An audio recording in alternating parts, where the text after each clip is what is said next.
ఈ రాత్రి వేళ నా ప్రియ సహోదరి సహోదరులారా, ప్రభు పేరిట మీ అందరికీ వందనాలు. మీ గుండె బరువెక్కిపోయితా? ఎంత ప్రార్థిస్తున్నా పరిస్థితులు మారడం లేదని నిరాశపడుతున్నారా?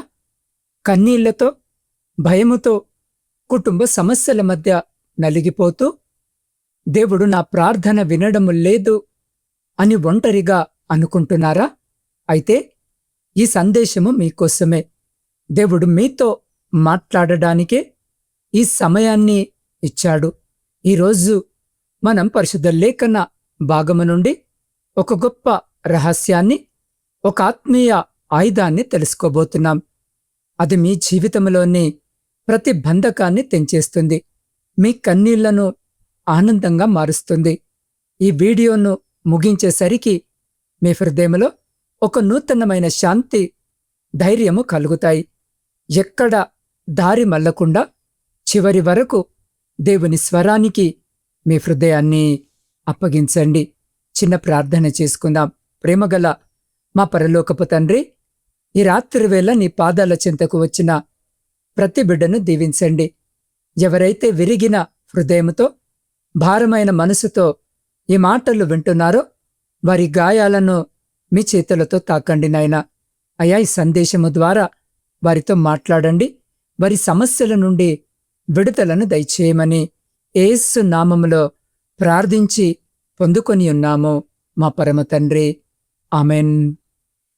నా ప్రియ సహోదరి సహోదరులారా, మన ఆత్మీయ జీవితంలో ఉపవాసము అనేది కేవలము ఆహారాన్ని మానడము కాదు.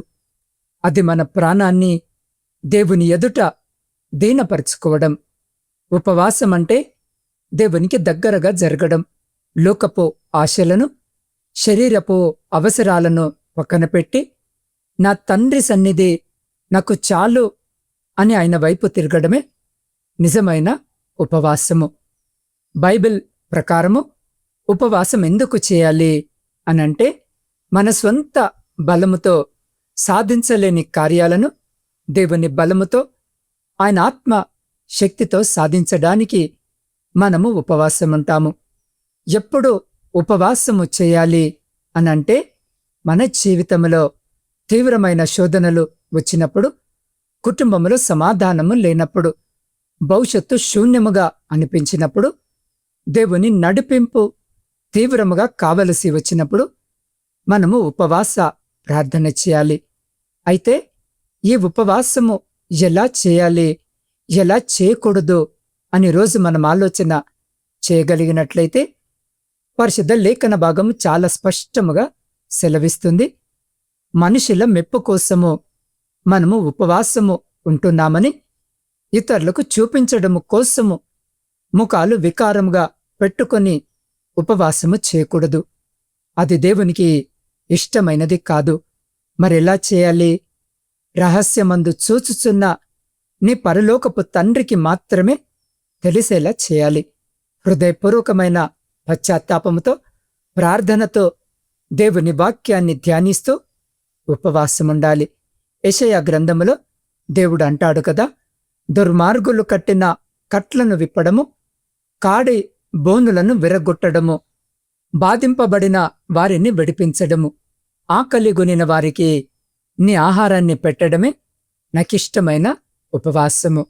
ప్రియులారా, పరిశుద్ధ లేఖన భాగములో మనము చూస్తే బైబిల్ గ్రంథములో ఒక అద్భుతమైన వృత్తాంతముంది. ఇశ్రాయేలు ప్రజలందరికీ మరణ శాసనము రాయబడిన రోజులవి. హామాను అనే దుష్టుడు యూదులందరినీ ఒక్క రోజులోనే నిర్మూలించాలని కుట్రపన్నాడు. ఆ సమయంలో ఎస్తేరు రాణిగా ఉంది. తన ప్రజలకు వచ్చిన ఆపదను చూసి ఆమె గుండె తల్లడిల్లిపోయింది. రాచ ప్రసాదములో అన్ని సుఖాలు ఉన్నా ఆమె మనసులో తీవ్రమైన వేదన, భయము ముసురుకున్నాయి. రాజు పిలవకుండా లోపలికి వెళితే మరణశిక్ష తప్పదు. ఒకవైపు రాజు చట్టము, ఇంకోవైపు తన ప్రజల ప్రాణాలు. ఏమి చేయాలో పాలుపోని పరిస్థితి. నిరాశ, నిస్పృహలు ఆమెను చుట్టుముట్టాయి. కాని ప్రియ సహోదరి సహోదరుడా, ఎస్తేరు మాత్రము భయపడి వెనకడుగు వేయలేదు. ఆమె తనకున్న ఒకే ఒక నమ్మకాన్ని, ఆత్మీయ ఆయుధాన్ని బయటకు తీసింది. అదే ఉపవాస ప్రార్థన. ఆమె తన ప్రజలందరినీ సమకూర్చమని చెప్పింది. 3 పగళ్ళు 3 రాత్రులు అన్నపానములు మానకుండా నా కోసము ఉపవాసము ఉండండి, నేను కూడా నా పరిచారికలతో కలిసి అలాగే ఉపవాసముంటాను అని తీర్మానించుకుంది. నేను నశిస్తే నశిస్తాను కాని రాజునొద్దకు వెళతాను అని ఒక గొప్ప విశ్వాసముతో ముందడుగు వేసింది. ఆ 3 రోజులు ఆ సామ్రాజ్యంలో ఎటువంటి రోదన ఉందో ఊహించండి. ప్రజలు కన్నీళ్లతో ఉపవాసముతో దేవుని పాదాలు పట్టుకున్నారు. ఎస్తేరు తన ఆభరణాలను, రాచ వస్త్రాలను పక్కన పెట్టి ధూళిలో కూర్చొని తన ప్రాణాన్ని దేవుని ఎదుట కుమ్మరించింది. దేవుని ప్రేమను, ఆయన పూర్వపు అద్భుతాలను జ్ఞాపకము చేసుకుంటూ కన్నీరు కార్చింది. ఆ ఉపవాస ప్రార్థన పరలోకపు సింహాసనాన్ని కదిలించింది. 3 రోజుల తర్వాత ఎస్తేరు రాజు ఎదుటకు వెళ్ళినప్పుడు కోపముతో ఉండవలసిన రాజు హృదయాన్ని దేవుడు ప్రేమతో మార్చివేశాడు. రాజు తన బంగారు దండాన్ని ఆమె వైపు చూపాడు. చావుకు సిద్ధమైన యూదుల జీవితాల్లో దేవుడొక గొప్ప అద్భుతాన్ని చేశాడు. శత్రు పన్నిన ఉరితాడులోనే ఆ శత్రువే ఉరితీయబడ్డాడు. కన్నీరు కార్చిన చోటే ఒక గొప్ప విజయగీతము వినిపించింది. నా ప్రియ దేవుని బిడలారా, ఈ బైబిల్ కథ కేవలము చదువుకోవడానికి మాత్రమే కాదు, ఈరోజు మీ జీవితంలో కూడా అదే దేవుడు కార్యాలు చేయడానికి శక్తిమంతుడు. కొన్నేళ్ల క్రితము జరిగిన ఒక నిజ జీవిత సంఘటన మీకు చెప్తాను. ఒక చిన్న కుటుంబము, భర్త తీవ్రమైన అనారోగ్యముతో ఆస్పత్రిలో మరణ పడకపై ఉన్నాడు. వైద్యులు చేతులెత్తేశారు. ఇక కొన్ని గంటలు మాత్రమే బ్రతుకుతాడు అని చెప్పారు. ఆ భార్య చేతిలో డబ్బులేదు, గుండె నిండా భయము, కళ్ళలో కన్నీరు. చిన్నపిల్లలను పట్టుకొని ఆమె ఏం చేయాలో తెలియక ఏడ్చింది. లోకమంతా ఆ సమయంలో తనకు చీకటిగా అనిపించింది. కాని ఆ రాత్రి ఆమె ఒక తీర్మానానికి వచ్చింది. మోకరించి కన్నీళ్లతో ఆహారాన్ని ముట్టనని దేవుని ఎదుట ఉపవాస ప్రార్థన ప్రారంభించింది. ప్రభువా, నువ్వు నా ప్రాణాన్నిచ్చే దేవుడవు, నా భర్తను నాకు తిరిగి ఇవ్వు అని రోదించింది. ఆ రాత్రంతా ఆమె కన్నీటి ప్రార్థన దేవుని సన్నిధికి చేరింది. ఆశ్చర్యము, మరుసటి రోజు ఉదయానికి వైద్యులు కూడా ఆశ్చర్యపోయేలా ఆ వ్యక్తి శరీరంలో కదలిక వచ్చింది. మరణపు అంచుల్లో నుండి ఆ భర్త బ్రతికి బయటకు వచ్చాడు. ఈరోజు ఆ కుటుంబము సంతోషముగా, దేవునికి సాక్షికరమైన కుటుంబముగా జీవిస్తుంది. సాధ్యము కాని దాన్ని సాధ్యము చేసే శక్తి కేవలము ఉపవాస ప్రార్థనకు మాత్రమే ఉంది. అవును నా ప్రియ సహోదరి సహోదరుడా, ఈరోజు ఈ వాక్యము వింటున్న మీ సమస్య ఎటువంటిదైనా కావచ్చు. కుటుంబంలో గొడవలు, భార్యాభర్తల మధ్య సమాధానము లేకపోవడము, పిల్లల భవిష్యత్తు గురించిన ఆందోళన, అప్పుల బాధలు మిమ్మల్ని వేధిస్తూ ఉండవచ్చు. మీరు అనుకోవచ్చు, నేనెన్నో ఏళ్లుగా ప్రార్థిస్తున్నాను కాని నా పరిస్థితి మారడము లేదు అని. అయితే యేసు క్రీస్తు ప్రభు శిష్యులతో ఒక మాట అన్నాడు. ఇలాంటి శోధనలు ప్రార్థన వలన, ఉపవాసము వలన మాత్రమే వదిలిపోతాయి అని. మీ జీవితంలో కొన్ని బంధకాలు తెగిపోవాలంటే, కొన్ని దురాత్మశక్తులు విడిచిపోవాలంటే కేవలము సాధారణ ప్రార్థన సరిపోదు. దానికి ఉపవాస ప్రార్థన అవసరము. నా ప్రియ సహోదరి సహోదరుడా, మీరు నిరాశలో ఉన్నారా? ధైర్యము తెచ్చుకోండి. దేవుని వాగ్దానాలు ఎన్నడూ తప్పుకోవు.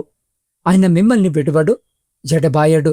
మీ భయాన్ని తీసివేసి ఆయన శాంతిని మీ హృదయంలో నింపుకోండి.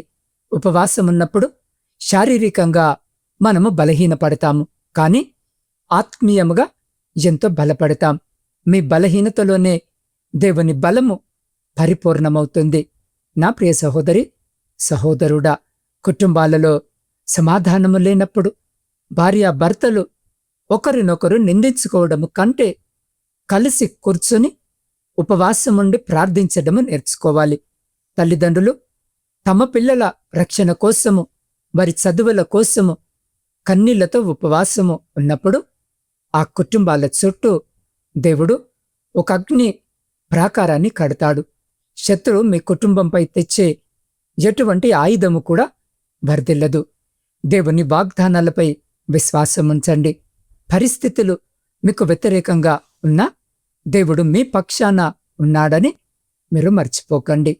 ప్రియ సహోదరి, సహోదరుడా, ఈరోజు ఈ సందేశము ద్వారా మనము నేర్చుకునే స్పష్టమైన నీతి ఏంటంటే, మనుషుల సహాయము ఆగిపోయిన చోట దేవుని సహాయము ప్రారంభమవుతుంది. ఆ సహాయాన్ని పొందుకోవడానికి ఉపవాస ప్రార్థన ఒక రాజమార్గము. మనల్ని మనము తగ్గించుకున్నప్పుడు దేవుడు మనల్ని హెచ్చిస్తాడు. కాబట్టి నా ప్రియమైన వారలారా, ఈ రాత్రి మీ కన్నీళ్లను దేవుడు చూస్తున్నాడు. మీ హృదయ వేదన ఆయనకు తెలుసు. ఎస్తేరు జీవితములో కట్లను తెంచిన దేవుడు, చనిపోతున్న భర్తను బ్రతికించిన దేవుడు ఈ రాత్రి మీ జీవితాల్లో కూడా అద్భుతము చేయబోతున్నాడు. మీ సమస్యల వైపు చూడటము ఆపి దేవుని వైపు చూడండి. ఒక క్రమశిక్షణ కలిగి ఉపవాస ప్రార్థన జీవితాన్ని అలవాటు చేసుకోండి. మీ చీకటి జీవితంలో దేవుడు ఒక గొప్ప వెలుగును తీసుకొని వస్తాడు. కాబట్టి అట్టి రీతిగా విశ్వాసపు జీవితము కలిగి ఉండేటటువంటి కృప దేవుడు మనకు దయచేలాగన ఈ సమయంలో ఈ వాక్యము వింటున్న మీరున్న స్థితిలోనే వీలైతే మోకరించి లేదా నిలబడి ఉండి మీ 2 చేతులు ఆకాశము వైపుకెత్తి నాతో పాటు ప్రార్థనలో ఏకీభవించండి. పరిశుద్ధుడవైన మా ప్రియ పరలోకపు పరమ తండ్రి, మీ జీవము కలిగిన ఉన్నతమైన నామమును బట్టి స్తుతులు, స్తోత్రాలు, వందనాలు. అయ్యా, ఈ మాటలు వింటున్న నీ బిడ్డలందరినీ నీ హస్తాలకు అప్పగిస్తున్నాను. ఎవరైతే తీవ్రమైన బాధతో, కుటుంబ సమస్యలతో, అనారోగ్యముతో, భయముతో కృంగిపోతున్నారో వారందరికీ ఇప్పుడే మీ శాంతిని, విడుదలను అనుగ్రహించండి. వారు చేసే ఉపవాస ప్రార్థనలను అంగీకరించి ఎస్తేరు జీవితంలో మార్చినట్టు వారి పరిస్థితులను కూడా మార్చండి నాయనా. శత్రు బంధకాల నుండి ప్రతి బిడ్డకు విడుదల కలుగునుగాక. నీ వాగ్దానాల ప్రకారము వారిని దీవించి హెచ్చించుమని యేసు క్రీస్తు అతి పరిశుద్ధమైన నామములో ప్రార్థించి స్తుతించి అడిగి పొందుకొని ఉన్నాము మా పరమ తండ్రి. ఆమెన్. నా ప్రియ దేవుని బిడ్డలారా, ఈ సందేశము మీ హృదయాన్ని తాకినట్లయితే, మీలో ఒక నూతన ధైర్యాన్ని నింపినట్లయితే వెంటనే ఈ వీడియోను లైక్ చేసి ఆమెన్ అని కామెంట్ బాక్స్లో టైప్ చేయండి. మీ కుటుంబ సభ్యులకు, స్నేహితులకు ఈ వీడియోను షేర్ చేయండి. దేవుడు మీ జీవితంలో చేసిన అద్భుతాలను క్రింద కామెంట్ రూపంలో నాతో పంచుకోండి. ప్రియులారా, మీకింకా ఏమైనా ప్రత్యేకమైన ప్రార్థన అవసరతలు ఉన్నట్టయితే స్క్రీన్ మీద కనిపిస్తున్న నా వాట్సాప్ నంబర్కి మీ ప్రార్థన విన్నపాలను పంపించండి. నేను మీ కొరకు కన్నీటితో ప్రార్థిస్తాను. ప్రియులారా, ఇలాంటి మరెన్నో అద్భుతమైన దేవుని సందేశాలు వినాలని ఆశ కలిగి ఉన్నట్టయితే ఇప్పుడే నా ఛానల్ని సబ్స్క్రైబ్ చేసుకోండి. దేవుడు మిమ్మల్ని, మీ కుటుంబాలను బహుగా దీవించి ఆశీర్వదించి కాపాడునుగాక.